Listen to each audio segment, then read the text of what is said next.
What's up, punks? All right, I'm doing this here top right motor mount on this 2015 F56 Cooper S. This is an overview video, not quite a how-to, but just to show the process. So I did the support bar on top. I did not jack it from the bottom. Could have done that, but I just don't like to if I don't have to. Less risky. So the support bar, the left side feet went right here. You can see the actual marks where the feet were. So the left side went there, and right side went right here. All right. So the support bar kind of went diagonal from this headlight to that hood strut. All right, and then the hooks on to your lift point right there on the engine. All right, so you do that. Headlight came out. This headlight had obviously been out before. I think there may have been like an accident on this side. Just some weird like fasteners and like in the wheel well. Definitely like aftermarket clips and such.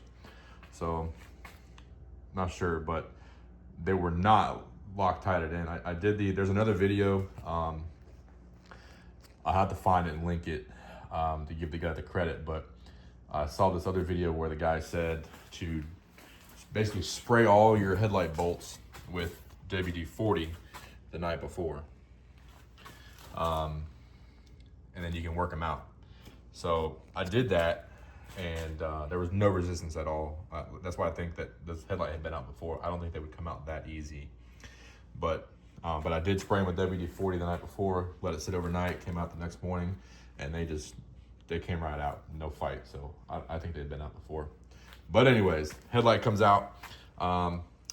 Fender liner, you don't have to take out. There's no reason. I didn't have to do anything from underneath. I would say leave the fender liner in. And then it's just, you kind of unclip all your harness clips. I already put that one back in, but you unclip all your harness stuff, remove this ground block. There's a 10 millimeter bolt or nut right there.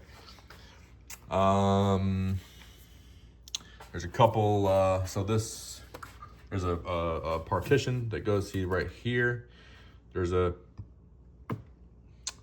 bolt and then a clip goes right here for a partition that comes this way. And then there's two 8 mils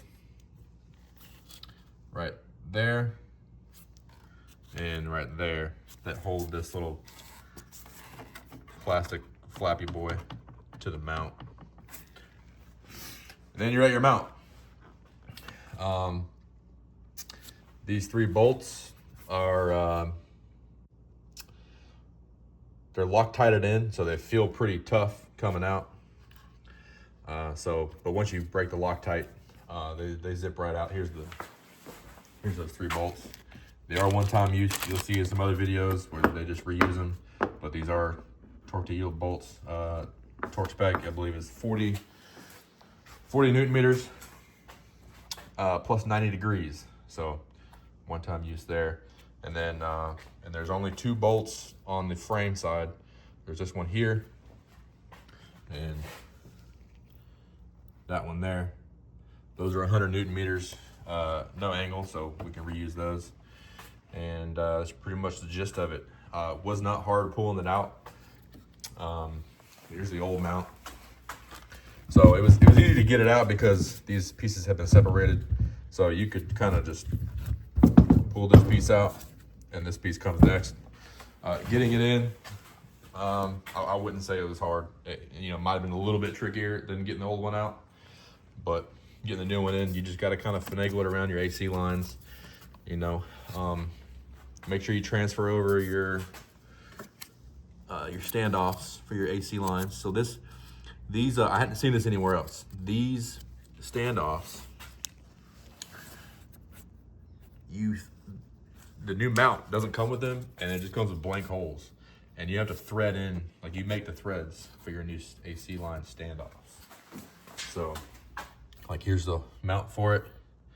And you can see the threads in there. Those don't come in the new mount. They're just smooth holes. And so it's a 16 millimeter wrench. And it would help. It helps. I found that using a regular wrench, it would slip a lot. So if you have it, use a thin wrench. See how thin that is? 16 mil thin wrench. I got this set from Vim Tools for brake caliper nuts. Great set. But anyways, use that to install your new AC line standoff.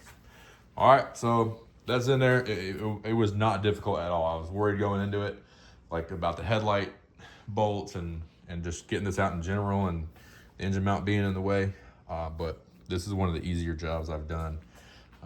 It's just time. So now we're gonna get our ground block back installed, plug in this sensor, which I'm trying to figure out what the heck this is, because it doesn't go to anything. It's just mounted on this tab right here. Something to do with the headlight being installed, maybe. I'm not sure. I have to look into that, because this piece sits right under the headlight. Get that put back in, plug in our headlight, and we'll be rocking and rolling. They did not elect to do the other two mounts at this time. We're just gonna put this one in because it was obvious that was causing a vibration, and we'll go from there. So yeah, any questions, feel free to message me.